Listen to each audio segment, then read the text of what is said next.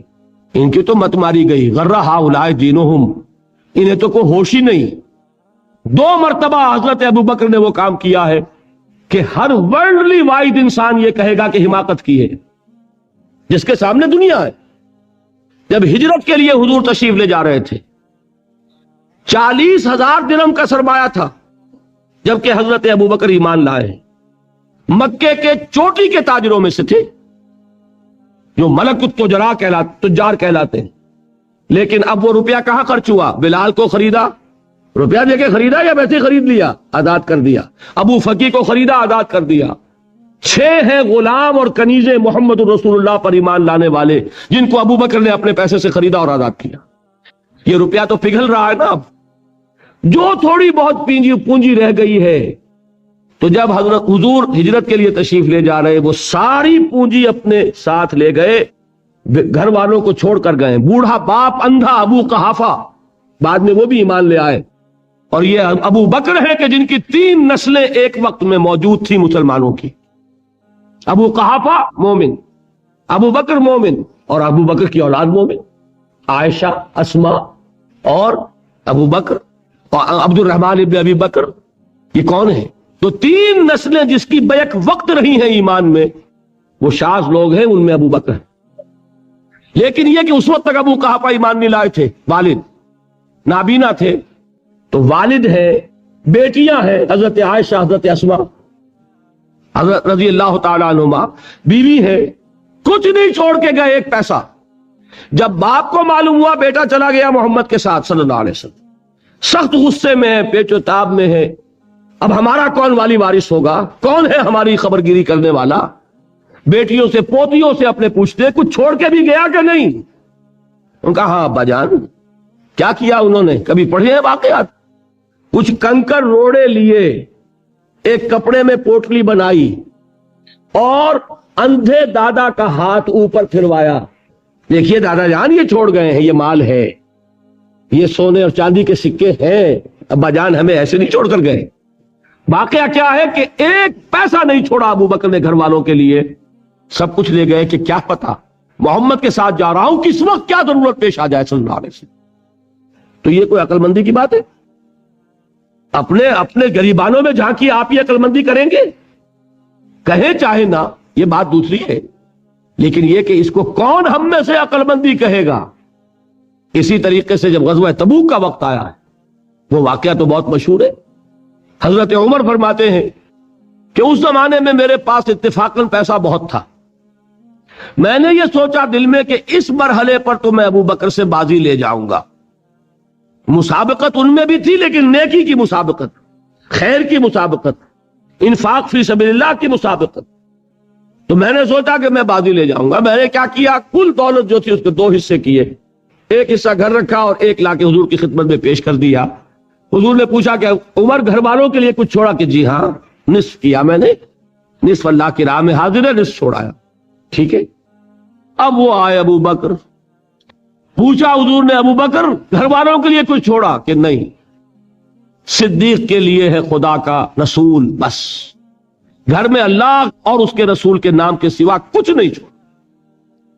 یہی ہے نا، پروانے کو چراغ ہے، بلبل کو پھول، بس، اور صدیق کے لیے ہے خدا کا رسول، بس، مجھے گھر والوں کے لیے کچھ نہیں چاہیے۔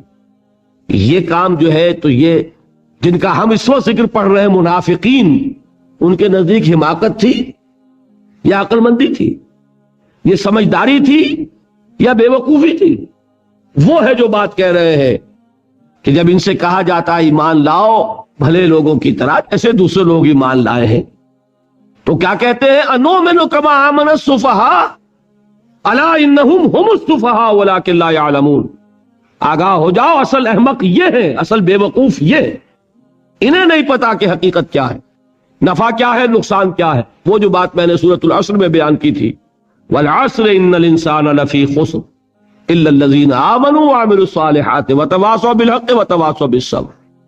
جس کے ذہن اور قلب پر یہ صورت کندہ ہو جائے گی، اس کے نزدیک عقل مندی یہ ہے کہ سب کچھ اللہ کی راہ میں لگا دو، جس کے دل میں یہ بات بیٹھی نہیں اس کے لیے عقل مندی یہ ہے کہ بچا بچا کر رکھو، چھپا چھپا کر رکھو، سنبھال سنبھال کر رکھو۔ عقل مندی کا اس میں تقاضا کچھ اور ہے، اس میں تقاضا کچھ اور۔ لیکن یہاں بھی فرمایا وَلَٰكِن لَا يَعْلَمُونَ، انہیں ابھی علم نہیں ہے اس کا۔ اس سے پہلی آیت میں بھی فرمایا وَلَٰكِن لَا يَشْعُرُونَ، انہیں شعور نہیں ہے۔ دیکھیے میں آپ کو بتا رہا تھا یہ وہ غیر شعوری نفاق ہے، یہ بڑھتا چلا جا رہا ہے۔ پہلے جھوٹا بہانہ تھا، پھر جھوٹی قسمیں ہوئیں، پھر دشمنی ہو گئی صادق الایمان، جو جان اور مال لگا رہے ہیں، نچھاور کر رہے ہیں پروانہ وار، اللہ پر، اللہ کے دین کے اوپر نثار کر رہے ہیں اپنے آپ کو، ان سے عداوت، ان سے دشمنی، ان کا بغض، یہ تھرڈ سٹیج تک پہنچ گئے۔ اب بھی وہ اپنے آپ کو منافق نہیں سمجھتے، وہ سمجھتے عقل مند تو ہمیں، یہ تو بے وقوف ہے۔ ہم ہیں اصل میں بھائی، سمجھ کے چلنا چاہیے، تیل دیکھنی چاہیے، تیل کی دھار دیکھنی چاہیے، دائیں بائیں دیکھنا چاہیے، حفاظت کا بھی خیال ہونا چاہیے۔ یہ ساری چیزیں تو عقل مندی ہے نا دنیا کے اعتبار سے، تو وہ تو انہیں بے وقوف سمجھ رہے ہیں، اپنے آپ کو منافق کہاں سمجھیں گے؟ چاہیے ٹھیک ہے بھائی، دین بھی چاہیے لیکن دنیا کی فکر بھی چاہیے کہ نہیں؟ یہ آپ کہتے ہیں کہ نہیں کہتے؟ یہ تو بات آپ نے بہت دفعہ سنی بھائی، ٹھیک ہے دین بھی ہونا چاہیے لیکن دنیا بھی تو ہونی چاہیے کہ نہیں؟ یہ ہے سمجھ دنیا کی، یہ ہمارے معیارات ہیں۔ یہی وجہ ہے کہ دین ذلیل سے ذلیل تر ہو رہا ہے۔ دین، وہ جو میں نے حال ہی کے اشعار سنائے تھے کہ پستی کا کوئی حد سے گزر نہ دیکھے، اسلام کا گر کر نہ ابھر نہ دیکھے، مانے نہ کبھی کہ مد ہے ہر جزر کے بعد دریا کا ہمارے جو اتر نہ دیکھے۔ یہ دریا چڑھا کب تھا؟ جب صحابہ کرام نے وہ فینیٹسزم جس کو آج ہم کہیں گے اس کا جب مظاہرہ کیا، اس کا ثبوت دیا، دامے درمے سخنے، جان مال تن دھن سب لگا دیا، تو اللہ کے دین میں بہار آ گئی، رونق آ گئی، دین کا غلبہ ہو گیا۔ اور جب ہم اپنے سمجھ کر رکھیں گے تو ظاہر بات ہے کہ اس کا تو پھر جو حشر ہوگا وہ وہی۔ دین میں کمزوری، ہماری دنیا جو ہے پھل رہی ہے، پھول رہی ہے، دین جو ہے وہ کمزور ہوتا چلا جا رہا ہے۔ یہ ہے تھرڈ سٹیج اس نفاق کی، کہ جس کے بعد اب کوئی امکان واپسی کا نہیں ہوتا۔ یہ غیر شعوری نفاق، جان لیجئے کہ یہ نہیں ہے کہ ماضی ہی ماضی میں تھا، اب اس کا کوئی امکان نہیں، یہ نہ سمجھیے۔ اب بھی یہ نفاق جو ہے، یہ میں بتا دوں آپ کو، ایک عام آدمی ہے، دین کا تقاضا ہی سامنے نہیں ہے، اسے پتہ ہی اتنا ہے کہ اللہ کے دین کا تقاضا نماز روزہ، وہ نماز روزہ کر رہا ہے، اس پر نفاق کا حملہ نہیں ہوگا۔ اس کو آپ کہہ دیں کہ اس کی سمجھ کم ہے، اس کا شعور کم ہے، اسے پتہ نہیں ہے، دین کے تقاضوں سے واقف نہیں ہے، وہ بچا ہوا ہے، وہ محفوظ ہے۔ وہ جو میں نے آپ سے کہا تھا پرسوں، اور ایک صاحب نے جواب دیا مجھے بعد میں کہ آج آپ نے جو بات کہی ہے تو کل لوگ کم آئیں گے، آپ نے ڈرا دیا کہ یہ جو تقاضے دین کے سامنے آ رہے ہیں تو اس سے ذمہ داری بڑھ رہی ہے۔ اب جس نے سمجھ لیا ہے پھر پیچھے رہے، وہ نفاق کے خطرے میں ہے۔ جسے سمجھ ہی نہیں ہے وہ پھر بھی کوئی نہ کوئی عذر پیش کر سکے گا کہ اللہ ان مولویوں سے پوچھ جنہوں نے ہمیں بتایا نہیں، انہوں نے تو دین کے تقاضے ہمیں یہ بتائے نہیں، انہوں نے تو ہمیں نور اور بشر میں چکر دے کے لڑائے رکھا، ان سے پوچھ۔ اصل جو مجرم جو ہے وہ یہ ہے، وہ واقعہ یہ ہے کہ کسی درجے میں بچیں گے کہ دین چاہتا کیا ہے، دین کے تقاضے کیا ہیں، توحید کی حقیقت کیا ہے، شرک کی حقیقت کیا ہے۔ اس کی طرف اگر توجہ ہی نہیں دلائی جا رہی، اور اس غریب کو پتہ ہی نہیں، اسے پتہ ہی صرف یہ ہے کہ کھڑے ہو کر سلام پڑھنے میں اتنا فائدہ ہوتا ہے، وہ پڑھ رہا ہے بیچارہ، لہذا اس کا معاملہ آسان ہے بنسبت اس شخص کے کہ جس کے سمجھ میں آ گیا ہو، بات اس نے پالی ہو، دین یہ چاہتا ہے، دین اپنا غلبہ چاہتا ہے۔ علامہ اقبال نے غالب پر ایک جو نظم لکھی ہے باغ درا میں ہے، اس کا ایک شعر بڑا پیارا ہے، گیسوئے اردو ابھی منت پذیر شانہ ہے، شمع یہ سودائی یہ دل سوزی یہ پروانہ ہے۔ یہ دین جو ہے یہ تو چاہتا ہے کہ اہل ایمان پروانہ وار اس شمع پر نثار ہو جائے، جانے لگا دے، گردنیں کٹوا دے۔ وَلَا تَقُولُوا لِمَنْ يُقْتَلُ فِي سَبِيلِ اللَّهِ أَمْوَاتٌ بَلْ أَحْيَاءٌ وَلَٰكِن لَا تَشْعُرُونَ۔ اور اگر اس سے پیچھے ہٹیں گے، قدم پیچھے ہٹا نہیں کہ نفاق کی زد میں آئے نہیں، وہ نفاق کی پہلی stage, second stage, third stage, وہاں پہنچ گئے، واپسی نہیں۔ اس کے لیے ایک اور دو آیات میں چاہتا ہوں کہ اس سے اس حقیقت کو اور سمجھ لیں اچھی طرح، تاکہ کوئی اشکال نہ رہ جائے۔ ایک آیت تو میں نے شروع میں پڑھی تھی، ایک نہیں ہے، یعنی ایک جگہ سے، سورہ عنکبوت اور ایک آیت ہے سورہ حج کی، وہ میں نے شروع میں تلاوت نہیں کی. سورہ حج کی آیت دیکھیے، اس قدر پیاری آیت ہے. دوسرے رکوع کے اندر آپ کو آیت ملے گی. سورہ حج 17ویں پارے میں ہے، نصف کے بعد شروع ہوتی ہے، اور اس کے دوسرے رکوع میں وَمِنَ النَّاسِ، اور لوگوں میں سے کچھ ایسے بھی ہیں، مَن يَعْبُدُ اللَّهَ عَلَى حَرْفٍ، جو اللہ کی بندگی کرنا چاہتے ہیں کنارے پر کھڑے ہو کر. ایک ہے منجھار میں کودنے والے کہ ہر عبادت آباد ماں کشتی درا بنداختیم، جیسے کہ طارق نے کیا تھا. ادھر ساحل اندلس پر قدم رکھا، ادھر کشتیوں میں آگ لگا دی، کہ کسی کے دل میں خیال ہی نہ آئے کہ واپسی بھی ہے. کوئی کسی کے ذہن میں سوال ہی پیدا نہ ہو کہ اب گھر واپس جانا ہے. طارق چمبر کنارے اندلس سفینہ سو، گفتند کارے تو جو رہے عقل و خرد خطاس. دیکھیے وہی عقل اور بے وقوفی والی بات آ گئی. لوگوں نے کیا یہ طارق کیا کیا؟ عقل مندی کی روح سے تو یہ غلطی کی تم نے. عقل تو یہ سکھاتی ہے کہ ذرا سنبھل سنبھل کر چلو. جذبہ یہ کہتا ہے کہ نہیں، واپسی کا کوئی سوال. اس نے اقبال نے یہی نقشہ کھینچا ہے کہ بے خطر کود پڑا آتش نمرود میں عشق، عقل ہے محو تماشائے لبے بام ابھی. عقل تو کودنے کا مشورہ نہیں دیتی، جذبہ اور عشق اور محبت جو ہے وہ کہتا کودو. تو یہ بات جو ہے من الناس من یعبد اللہ علی حرف، انسانوں میں سے ایسے بھی ہیں جو اللہ کی بندگی کرنا چاہتے ہیں مگر کنارے کنارے. فَإِنْ أَصَابَهُ الْخَيْرُ اطْمَأَنَّ بِهِ، اگر خیر رہے، خیریت رہے، مال بھی ملے، کوئی خطرہ بھی نہ ہو، نقصان بھی نہ ہو، مطمئن رہتا ہے. وَإِنْ أَصَابَتْهُ فِتْنَةٌ انقلب عَلَى وَجْهِهِ خَسِرَ الدُّنْيَا وَالْآخِرَةَ، اور اگر آزمائش آ گئی، کڑا وقت آ گیا، کٹھن امتحان آ گیا، اپنے منہ کے بل اوندھا گر پڑتا ہے. خسر الدنیا والآخرہ ذالک هو الخسران المبین، یہی ہے خسارہ دنیا اور آخرت کا، اور اصل خسارہ یہی. بات سمجھ میں آئی؟ وہی اقبال کا شعر، تو چھپا چھپا کے نہ رکھ اسے، یا تو بچا بچا کے نہ رکھ اسے، تیرا آئینہ ہے وہ آئینہ کہ شکستہ ہو تو عزیز تر ہے نگاہ آئینہ ساز. اب سورہ عنکبوت کی آیات سنیے، وہ میں نے تلاوت کی تھی شروع میں. وَمِنَ النَّاسِ مَن يَقُولُ آمَنَّا بِاللَّهِ، لوگوں میں سے ایسے بھی ہیں جو کہہ تو دیتے ہیں کہ ہم ایمان لائے اللہ پر. چشم تصور سے دیکھیے، بلال کی جگہ فرض کیجئے کوئی کمزور سا آدمی ہوتا، دل میں یقین، کہہ تو اس نے بھی دیا شوق میں آ کر اشہد ان لا الہ الا اللہ واشہد ان محمد رسول اللہ، اور اب جو شروع ہوئی پٹائی تو گھبرا گیا. یہ تصور کر سکتے ہیں نا. وَمِنَ النَّاسِ مَن يَقُولُ آمَنَّا بِاللَّهِ فَإِذَا أُوذِيَ فِي اللَّهِ، پھر جب اسے اللہ کی وجہ سے ایذا پہنچائی گئی، جعل فتنة الناس كعذاب اللہ، تو اللہ انسانوں کی طرف سے ڈالی ہوئی آزمائش سے ایسے گھبرا اٹھا جیسے کہ اللہ کے عذاب سے گھبرانا چاہیے. ہمت جواب دے گئی، پاؤں کانپ رہے ہیں، معافی مانگ کے نکلتے ہیں کہ نہیں جیلوں سے واپس، جوش میں آ گئے کسی تحریک میں، اس وقت تو چلے گئے، اور چند دنوں کے بعد وہ جوش نشہ تو حرن ہوا، اور اب معافیاں لکھ لکھ کے باہر آ رہے ہیں. یہ ہمارے یہاں ہوتا رہا. تو یہ جو نقشہ ہے اس کو کھینچ کر کہا قرآن نے، وَلَئِن جَاءَ نَصْرٌ مِّن رَبِّكَ، اور اے نبی اگر آپ کے رب کی طرف سے مدد آ جائے، فتح حاصل ہو جائے، مال غنیمت ہو، تو یہ آ کے کھڑے ہو جائیں گے. لَيَقُولُنَّ إِنَّا كُنَّا مَعَكُمْ، تو یہ لازماً کہیں گے کہ ہم بھی آپ کے ساتھ تھے، ہمارا بھی حصہ ملنا چاہیے. ہم بھی تو، جسے کہتے ہیں نا ہماری عام کہاوت میں، لڑائی کے وقت سب سے پیچھے، بھاگنے کا موقع ہو تو سب سے آگے، اور اگر مال غنیمت کی تقسیم ہے تو آگے کھڑے ہو گئے کہ ہم بھی تھے. اس وقت وہ بچ بچ کر کہیں کونوں خطروں میں کھڑے ہیں، جا فروشی سرفروشی کے لیے تیار نہیں. لیکن وَلَئِن جَاءَ نَصْرٌ مِّن رَبِّكَ، اگر تیرے رب کی طرف سے مدد آ گئی، لَيَقُولُنَّ إِنَّا كُنَّا مَعَكُمْ، وہ لازماً کہیں گے کہ ہم بھی تو آپ کے ساتھ ہی تھے.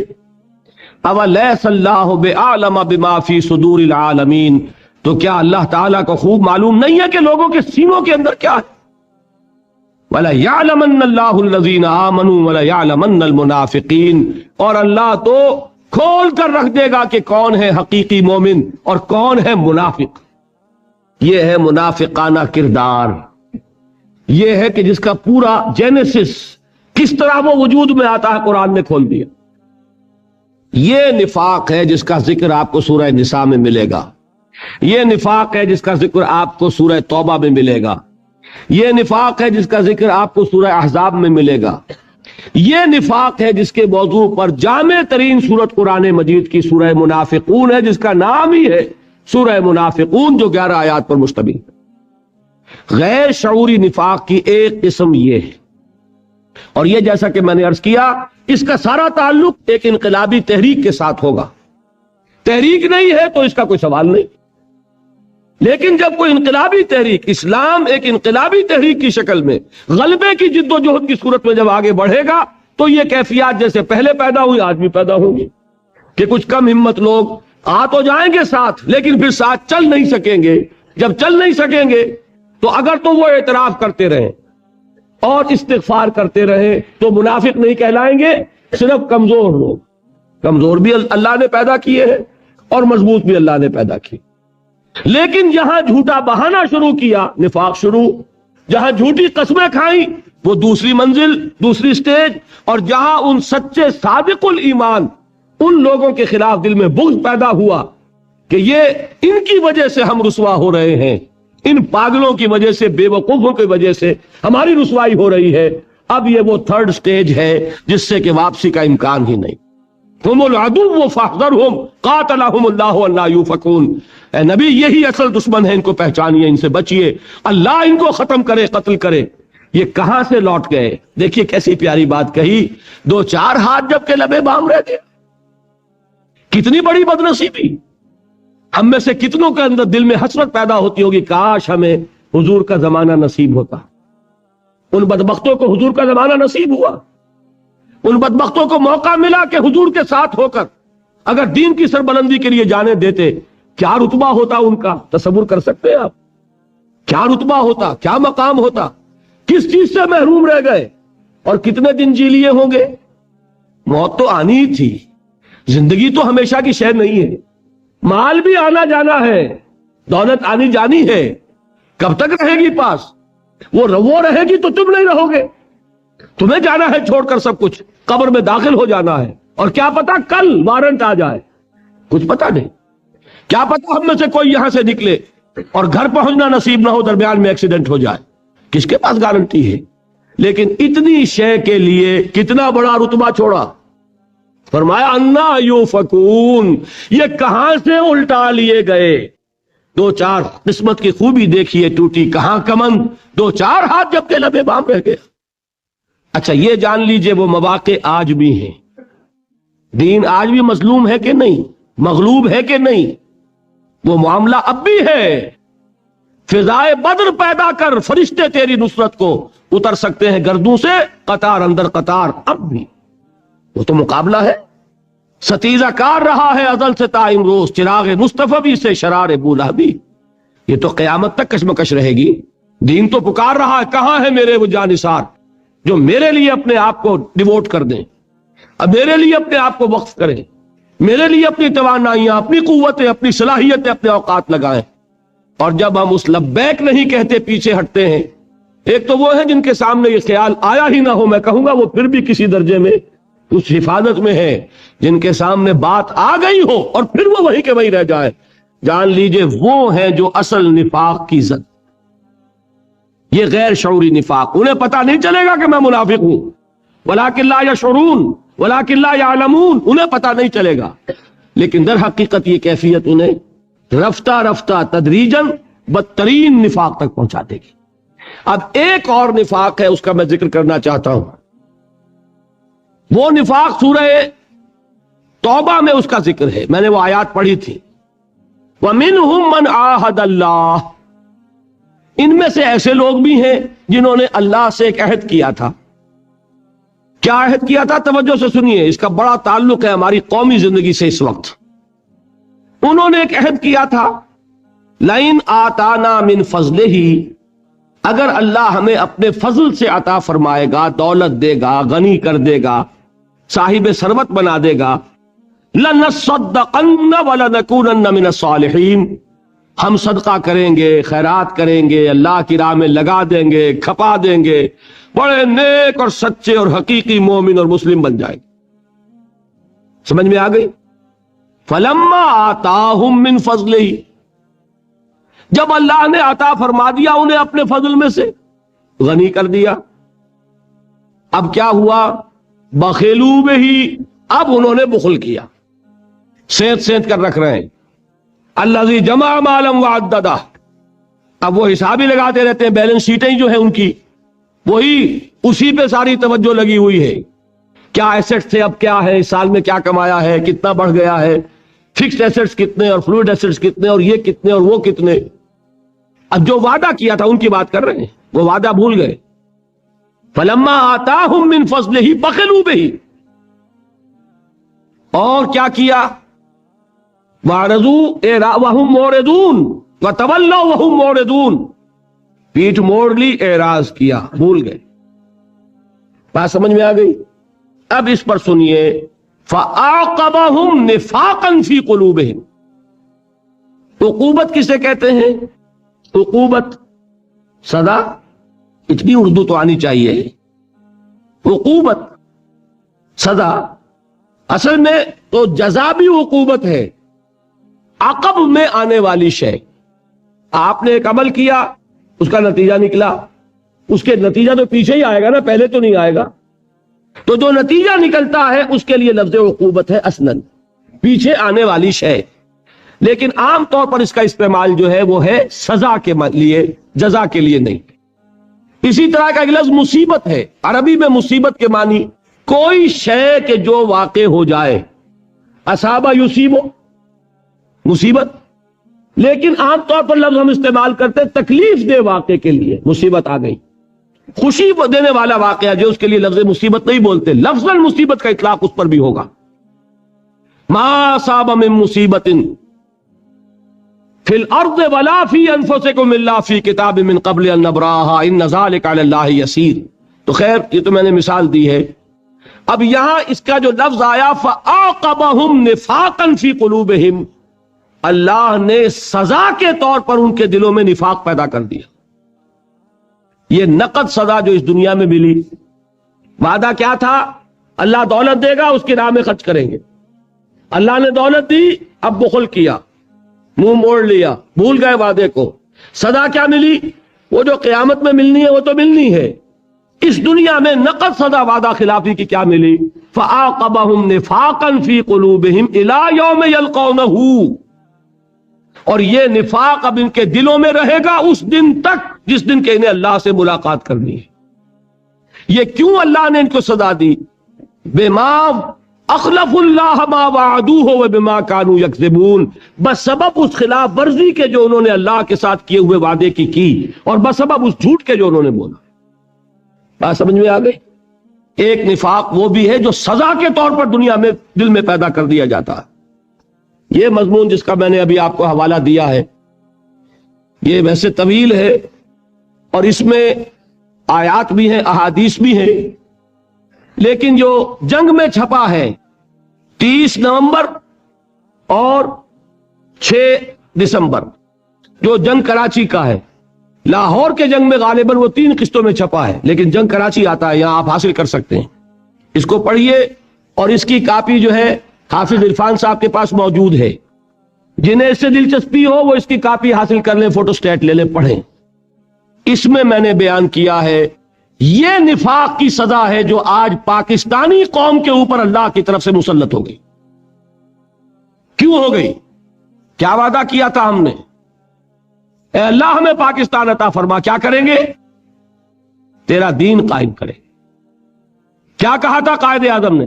Was he not the spokesman of the nation? پوری قوم کے تھے نا، پوری قوم کی طرف سے بولنے والے نمائندے۔ ہم پاکستان اس لیے حاصل کرنا چاہتے ہیں کہ ہم اس میں اسلام کے اصول اخوت و حریت و مساوات کا عہد جدید میں ایک نمونہ پیش کریں۔ یہ کہا کہ نہیں کہا؟ اور بر صغیر کے گلی کوچے درہ خیبر سے لے کر راس کماری تک اور مکران سے لے کر چٹاگان تک اس نعرے سے گونجے کہ نہیں گونجے کہ پاکستان کا مطلب کیا؟ لا الہ الا اللہ۔ اسلام قائم کیا آپ نے۔ میں کسی ایک شخص کی بات نہیں کر رہا، قائد اعظم تو خیر بہت جلدی اللہ تعالیٰ نے ان کو بلا لیا، وہ اللہ کے پاس ہیں، ان کا حساب کتاب اللہ کے پاس ہے۔ اصل معاملہ انڈیویجول کا نہیں ہے، میں قوم کی بات کر رہا ہوں۔ قوم نے کیا کیا؟ ہم نے بھی کارخانے بنائے، فیکٹریاں بنائیں، محل بنائے۔ وہ لوگ کہ جن کو قطعاً توقع نہیں ہو سکتی تھی کہ وہ اتنے اعلیٰ عہدوں پر فائز ہوں گے، ان کو مواقع ملے کہ نہیں ملے؟ جو تصور نہیں کر سکتے تھے کہ ایسے کاروبار جما سکتے ہیں، انہوں نے کاروبار جمائے کہ نہیں جمائے؟ صرف یہی کیا یا دین کو قائم کیا؟ حال یہ ہو گیا، وہ لوگ جو پاکستان میں رہتے تھے، جنہیں واقعہ یہ ہے کہ کوئی قیمت نہیں دینی پڑی پاکستان کی، ان کی بات چھوڑ دیجئے۔ جو گھر میں پر دولت مل جائے اس کی قدر و قیمت کا احساس نہیں ہوتا۔ جو لوگ ملک چھوڑ کر آئے، جنہوں نے آگ اور خون کے دریا عبور کیے، انہوں نے بھی آ کر کیا کیا؟ جس کے پاس 4 پیسے ہوئے برقع اتر گیا۔ یہ کیا ہم نے۔ آپ دیکھیے اپنے معاشرے کے اندر کیا ہوا ہے۔ یہ اس کی سزا ہے جو نفاق کی شکل میں آج آپ کے معاشرے پر ہے۔ وہ جو نفاق کی میں نے آپ کو عملی حدیثیں سنائی تھی، سوچئے ہمارے معاشرے میں جھوٹ، دغا، فریب، وعدہ خلافی، کم تولنا، رشوت کیا ہے؟ کون سی برائی ہے کہ جو ہمارے معاشرے میں آج نہیں، جو ہمارے قومی کریکٹر کا جز بن چکی ہے؟ یہ ہے وہ بدترین سزا، وہ نفاق عملی کے جو آج پوری پاکستانی قوم پر افراد ہیں اب بھی، لیکن افراد کی بات نہیں ہے، وہ مستثنا ہوتے ہیں۔ بڑا پیارا شعر ہے اقبال کا کہ فطرت افراد سے اغماس بھی کر لیتی ہے، نہیں کرتی کبھی ملت کے گناہوں کو معاف۔ افراد کے ساتھ نرم معاملہ ہو سکتا ہے، لیکن کلیکٹیو ایک جرم، وعدہ خلافی، میں سمجھتا ہوں کہ تاریخ میں شاید اتنی بڑی اجتماعی وعدہ خلافی نہ کی ہو کسی قوم نے، کہ ہم نے ملک مانگا صرف کس لیے؟ جو دعائیں مانگی ہم نے، میں ان میں سے ہوں کہ جو خاک اور خون کے اور آگ اور خون کے دریا عبور کر کے آئے ہیں پاکستان۔ میں نے اور میرے گھر والوں نے 170 میل کا سفر 20 دن میں کیا ہے، حصار سے سلیمان کے ہیڈ ورکس تک 1 لاکھ کا پیدل قافلہ 20 دن میں پہنچا۔ راستے میں وہ کچھ کھایا ہے جس کے کھانے کا تصور انسان نہیں کر سکتا، وہ پانی پیا ہے جوہر کا جس کو دیکھ نہیں سکتا انسان۔ یہ سب کچھ کر کے پاکستان آئے، لیکن آج بتائیے کہ وہ قوم کہاں ہے؟ وہ وعدے کہاں ہیں؟ وہ اسلام کہاں ہے؟ وہ اسلامی حریت کہاں ہے؟ وہ اسلامی مساوات کہاں ہے؟ وہ اسلامی اخوت کہاں ہے؟ وہ اسلامی معاشرہ کہاں ہے؟ اسلامی قانون کہاں ہے؟ آئلی قوانین، میں نے آپ کو بتایا تھا کہ جب مصطفیٰ کمال نے ختم کیے ہیں اسلام کے آئلی قوانین، تو پورے یورپ نے فقرے چست کیے تھے کہ یہ عجیب قوم ہے، کہتی یہ ہے کہ ہمارے پاس سب سے اچھا قانون ہے، اور حال یہ ہے کہ پرسنل لا، فیملی لاز بھی ہم سے لے رہی۔ وہ حال ہمارا ہوا۔ ہندوستان کا مسلمان، مجھے بتایا گیا ہے 6-7 جنوری کو یہاں آ رہے ہیں مولانا علی میاں اور ان کے ساتھ اور بہت سے لوگ۔ پرسنل لا کے معاملے میں، آئلی قوانین کے معاملے میں ہندوستان کی سپریم کورٹ نے صرف ایک فیصلہ دیا ابھی، اور وہ ایک تھوڑی سی تبدیلی کی ہے اس میں، اور اس پر مسلمانوں کا وہ رد عمل ہندوستان میں ہوا ہے۔ 600 افراد ایک دن میں کلکتہ میں گرفتار ہوئے۔ میں ابھی گیا ہوا تھا ہندوستان، انگریزی اخبارات میں نے بامبے میں جو ڈیمونسٹریشن کیا مسلمانوں نے، اس کے لیے الفاظ یہ تھے، پورے صفحے کے اوپر تصویر، A mammoth demonstration by Bombay Muslims against the verdict of the Supreme Court۔ Patna میں جلوس نکلا ہے، فائرنگ ہوئی ہے، 17 آدمی جو ہے اس میں زخمی ہوئے ہیں، کتنے بعد میں ان میں سے شہید ہو گئے مجھے معلوم نہیں۔ یہ حال کس بات پر ہے کہ آئلی قانون میں تھوڑی سی ترمیم کی گئی، اور وہ آئلی قوانین صدر ایوب اس نے اپنے عہد میں اپنے اختیار خصوصی کو بروکار لاتے ہوئے ایک آرڈیننس کی شکل میں نافذ کر دی، جن کے بارے میں علماء کرام کا متفقہ فیصلہ یہ تھا کہ اسلامی قانون میں ترمیم کی گئی ہے، اور یہ غیر اسلامی ترامیم ہے، اور وہی آج تک ہمارے ملک میں نافذ ہے۔ اور کیا نافذ ہوگا؟ ہم نے پرسنل لا کے اندر جو ہے ترمیم کی، جو انگریز کو جرات نہیں ہوئی ہمارے آئلی قانون کے اندر ترمیم کرنے کی۔ یہ ہے وہ معاملہ جو ہم نے اختیار کیا ہے، اور آپ یہاں آرام سے ہیں، اپنے دھندے کر رہے ہیں، پیسے بنا رہے ہیں، پیسے بھیج رہے ہیں، مال و اسباب بھیج رہے ہیں، اور میں آپ کو بتانا چاہتا ہوں، یہ مضمون پڑھ لیجئے گا، بڑے شدید خطرے میں ہیں ہم عذاب خداوندی کے۔ وہ عذاب کا ایک کوڑا ہم پر پڑا، کیوں پڑا؟ اس روز چونکہ ایک ہمارے بنگالی بھائی، بنگالی مسلمان تھے، میں زیادہ تفصیل میں نہیں گیا، جو صدارت فرما رہے تھے، یہ کوڑا کیوں ہماری پیٹھ پر پڑا؟ کیا اللہ ظالم ہے؟ وہ ملک جو بنا تھا سن 47 میں، وہ ملک تو آج نہیں ہے، وہ تو پاکستان دیٹ واز، اور وہ بنگلہ دیش کی شکل اختیار کر چکا ہے۔ میں نے عرض کیا تھا پہلے دن کہ اگر علیحدہ ہو جاتے تب بھی ایک بات تھی صدمے کی، لیکن انہوں نے نام اپنا بدل دیا، گویا کہ اس تحریک مسلم لیگ سے لا تعلقی اختیار کی۔ یہ دوہرا صدمہ ہے ہمارے لیے، ورنہ وہ علیحدہ ہو جاتے۔ 2 کوریا موجود ہے، 2 ویتنام موجود ہے، 2 یمن موجود ہیں اسی پیننسولا میں، جزیرہ نما عرب میں، 2 جرمنی موجود ہیں یورپ میں، کون سا بر اعظم ہے جس میں نہیں ہے؟ 2 پاکستان ہو سکتے تھے علیحدہ علیحدہ، لیکن در حقیقت 1 لاکھ ہمارا کڑیل جوان ہندوؤں کی قید میں۔ کہاں لے جایا گیا؟ مدھیہ پردیش۔ یہ سینٹرل انڈیا کے prison campus, concentration campus, officers and jawans اس قوم کے جس نے 1000 برس تک حکومت کی تھی، اور اندرا گاندھی نے کہا we have avenged our 1000 years defeat. Didn't she say it? آپ سوچئے، تاریخ اپنے آپ کو دوہرا سکتی ہے۔ کیا اس کے بعد ہمارا طرز عمل درست ہو گیا؟ تو پھر قرآن تو کہتا ہے عسیٰ ربکم ان یرحمکم، تمہارا رب تم پر رحم کرنے کے لیے تیار ہے، لیکن وَإِنْ عُدْتُمْ عُدْنَا، اگر تم دوبارہ وہی کچھ کرو گے تو ہم پھر وہی کچھ کریں گے۔ مجھے تو یہ وعید نظر آ رہی ہے۔ اچھی طرح سمجھ لیجئے، اس ملک کے اندر اگر ہم نے اپنی کوتاہی کی تلافی نہ کی، یہ صرف مذہبی واز نہیں ہے جو میں کہنے یہاں آیا ہوں، میں آپ کو جھنجھوڑنے آیا ہوں۔ زندگی میں پھر یہ موقع آتا یا نہیں آتا اللہ جانتا ہے، میری اپنی زندگی ہے یا نہیں ہے کس کو معلوم۔ زندگی ہو امکان نہ رہے، اس کی بھی 100 شکلیں ہو سکتی ہیں۔ میں نہیں چاہتا کہ کوئی بھی بات چھپا کر آپ سے رکھوں۔ بہت خطرے میں ہے ہمارا ملک اس وقت، تیری بربادیوں کے مشورے ہیں آسمانوں میں، لیکن یہ کہ یہ سب کچھ سزا ہے کس بات کی؟ وعدہ خلافی۔ تم نے اسلام کے لیے ملک لیا، بر صغیر کے ٹکڑے کروائے، آرٹیفیشل ڈویژن ہوئی ہے، یہ تقسیم فطری نہیں ہے، دریا بانٹ دیے۔ کہہ رہے ہیں کہ سردی گاندھی کہ پنجابیوں نے تو اپنے حصے کے دریا بیچ دیے تھے، یہ سندھ تو ہمارا ہے جس کے اوپر کہ اب انہوں نے اپنی آنکھیں جو ہے جمائی ہوئی ہیں۔ کیسے کیسے فتنے آپ کے گھر میں پروان چل رہا ہے، لیکن یہ کیوں ہے؟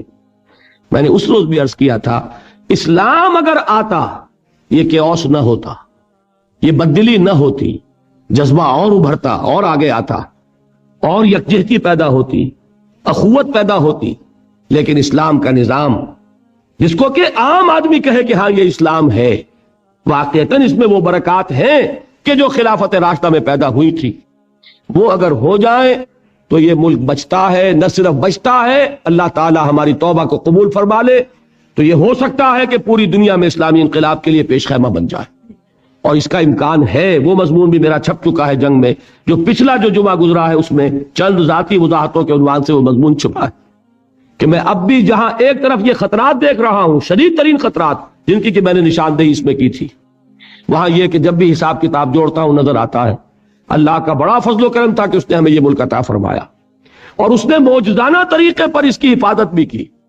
65 میں معجزہ ہوا تھا کہ نہیں؟ غور کیجئے۔ لیکن اللہ کی رسی دراز تو ہوتی ہے ایک حد تک، اس وقت اس نے معجزے سے بچایا اور 71 میں 2 ٹکڑے کر دیے۔ کیوں؟ 25 برس بیت چکے تھے ہماری نافرمانی اور وعدہ خلافی، ایک کوارٹر آف اے سینچری۔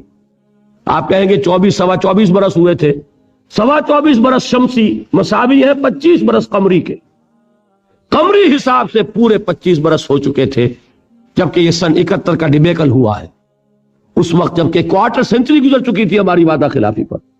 اس کے بعد پھر 14 برس بیت چکے، 15واں سال جا رہا ہے۔ اللہ بہتر جانتا ہے توفیق ہوتی ہے کہ نہیں ہوتی، لیکن میں اس وقت صرف حقیقت نفاق کے موضوع پر تقریر کر رہا ہوں۔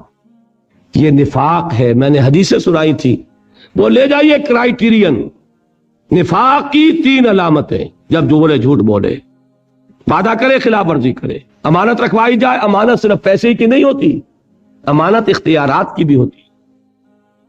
آپ کا افسر بیٹھا ہوا اس کے پاس اختیارات ہیں، وہ امانت داری سے استعمال کر رہا ہے یا جانبداری سے کر رہا ہے، کنبرا پروری کر رہا ہے یا یہ کہ حقدار کو اس کا حق دے رہا ہے. یہی تو خیانت ہے اور کیا ہے. ایک شخص ہے جس کے پاس کوئی پولیٹیکل آفس ہے، کوئی وزیر اعلیٰ ہے، کوئی کچھ ہے، کیا وہ امانت داری کے ساتھ اپنے فرائض سر انجام دے رہا ہے؟ اس کو دیکھ لیجئے. حضور نے تو فرمایا المستشار مؤتمن، جس سے مشورہ مانگا جاتا ہے اس کے پاس بھی امانت رکھوائی جاتی ہے. آپ سوچئے، آپ نے فرمایا ان المجالس بالامانات، ایک مجلس میں بیٹھے ہیں اس کا راز امانت ہے، یہ نہیں کہ دوسری مجلس میں گئے تو اس کی باتیں کھول دیں. یہ خیانت ہم میں سے کون نہیں کر رہا؟ یہ جو ہمارا کردار کا جز بن چکا ہے، یہ در حقیقت میرے نزدیک وہ سزا ہے. فَعَاقَبَهُمْ نِفَاقًا فِي قُلُوبِهِمْ إِلَى يَوْمِ يَلْقَوْنَهُ بِمَا أَخْلَفُوا اللَّهَ مَا وَعَدُوهُ وَبِمَا كَانُوا يَكْسِبُونَ، بسبب اس خلاف ورزی کے، اس وعدے کے کہ جو انہوں نے اللہ سے کیا تھا، اور بسبب ان کے جھوٹ کے، ان کے دلوں میں اللہ تعالیٰ نے اب نفاق ڈال دیا ہے. یہ ہے اس کسی کو شعور ہے اس نفاق کا؟ یہ ہے وہ غیر شعوری نفاق جس کی زد میں ہم میں سے ہر شخص ہے انڈیویجولی بھی، اور جس کی زد میں اس وقت پوری مسلمان قوم. میں بقیہ دنیا کے مسلمانوں کے بارے میں یہ نہیں کہہ رہا. کوئی ملک اسلام کے نام پر نہیں بنا. ملک پہلے سے موجود تھا، آزاد ہو گیا. پاکستان تو موجود نہیں تھا پہلے. واحد ملک ہے پوری دنیا میں جو اسلام کے نام پر اثر نو بنا ہے. لہذا وہاں وعدہ خلافی جو ہوگی اس کی سزا بہت سخت ہوگی. آپ حضرات کو اپنی جگہ پر ہر شخص کو سوچنا چاہیے ہم کہاں کھڑے ہیں، کیا کر رہے ہیں، حالات کدھر جا رہے ہیں. اور جس کو بھی دلچسپی ہو وہ یہ مضمون حاصل کرے، کاپیاں کرا لیجئے، پڑھیے. ویسے یہ ہے کہ جنوری کے میثاق میں انشاءاللہ تعالیٰ یہ چھپ بھی جائے گا. بہرحال میں نے نفاق کے بارے میں جو کچھ میرے مطالعے کا حاصل ہے، غور و فکر کا، قرآن سے احادیث سے، نفاق کا انجام آپ کو بتا دیا، نفاق کی حقیقت بتا دی، نفاق کی قسمیں بتا دی. اس کو اعتقادی نفاق کہہ لیں اور عملی نفاق کہہ لیں، یا شعوری اور ارادی نفاق، اور غیر شعوری اور غیر ارادی نفاق.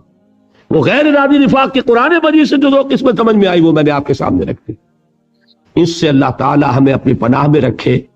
ایک حصہ اس موضوع کا رہ گیا ہے لیکن میں اب اس وقت گفتگو ختم کروں گا، اس لیے کہ وعدہ یہی کیا تھا کہ 2 گھنٹے سے زیادہ تقریر نہیں ہوگی اور پھر سوالات کے میں کچھ جوابات دینے کی کوشش کروں گا. ایک حصہ رہ گیا ہے، وہ ایمان کے موضوع کا بھی ایک سوال رہتا ہے ابھی. تو انشاءاللہ تعالی میں کوشش کروں گا کہ آخری دن میں یہ جو بھی حصے رہ گئے ہیں جن کا مجھے احساس ہو جائے گا انہیں جمع کرنے کی کوشش کروں. وہ یہ ہے کہ اگر نفاق کے مرض سے بچنا ہو تو کیا کریں،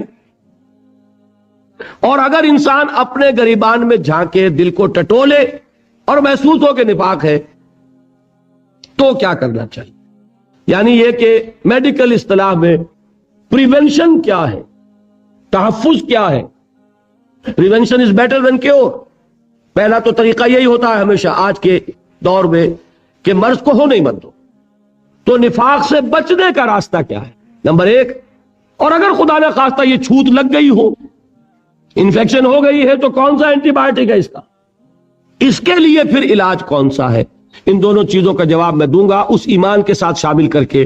میں نے بتایا تھا کل آپ کو کہ ایک سوال ایک صاحب نے کیا تھا اور میں نے محسوس کیا کہ اس کا جواب میرے ذمے ہے کہ وہ ایمان حقیقی کہاں سے ملتا ہے، اس کا طریقہ کیا ہے.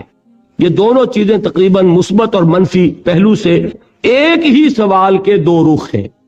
حقیقی ایمان، یقین قلبی والا ایمان کیسے ملے، یا نفاق سے کیسے بچیں، یا نفاق اگر ہو تو اس کا ازالہ کیا ہے.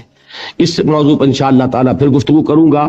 اب میں دعا کر رہا ہوں، اللہم طہر قلوبنا من النفاق، اے اللہ ہمارے دلوں کو نفاق سے پاک کر دے. وَأَعْمَالَنَا مِنَ الرِّيَاءِ، اور اے اللہ ہمارے دلوں میں، ہمارے اعمال میں سے ریاکاری نکال دے. وَأَلْسِنَتَنَا مِنَ الْكَذِبِ، اور ہماری زبانوں کو پاک کر دے جھوٹ سے. وہ جھوٹ کے جو نقطہ آغاز بنتا ہے اس مرض نفاق کا. ہمارے دلوں کو نفاق سے پاک کر، ہمارے اعمال کو ریا سے پاک کر، ہماری زبانوں کو جھوٹ سے پاک کر. وَأَعْيُنَنَا مِنَ الْخِيَانَةِ، اور اے اللہ ہماری آنکھوں کو خیانت سے بچا۔ یہ اللہ تعالی ہمیں توفیق عطا فرمائے اور ہمیں منافقین میں سے نہ بنائے، مومنین صادقین میں سے ہونے کی توفیق عطا فرمائے، اور ہمیں دین کے تقاضوں کو سمجھ کر فہم و شعور کے ساتھ ایک فیصلہ کن ارادے کے ساتھ ادا کرنے کی توفیق عطا فرمائے۔ بارک اللہ لی ولکم فی القرآن العظیم ونفعنی وإیاکم بالآیات والذکر الحکیم۔ اور یہ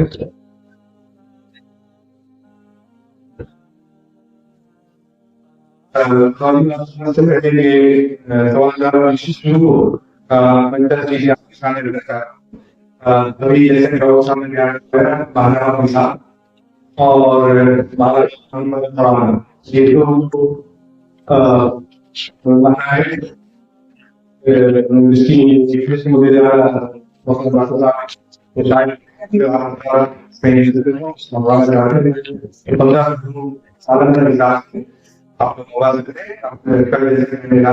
نام اور پتہ اور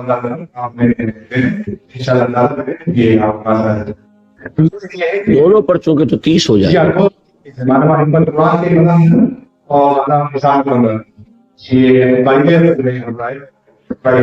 اور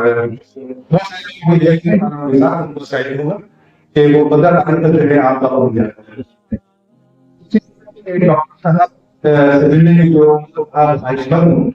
ان کے لیے انتظام کیا گیا ہے کہ 4 ہے اور وہ ہے شیخ امداد اور شیخ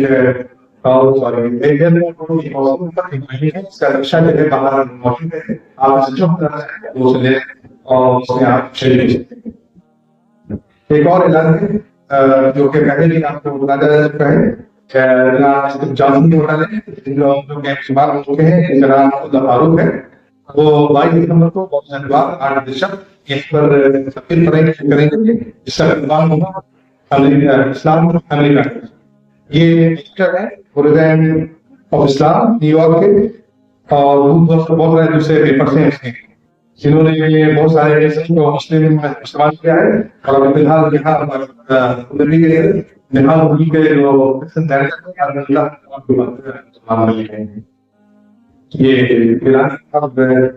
یہ سوالات ہیں، میں ایک بار رہوں گا۔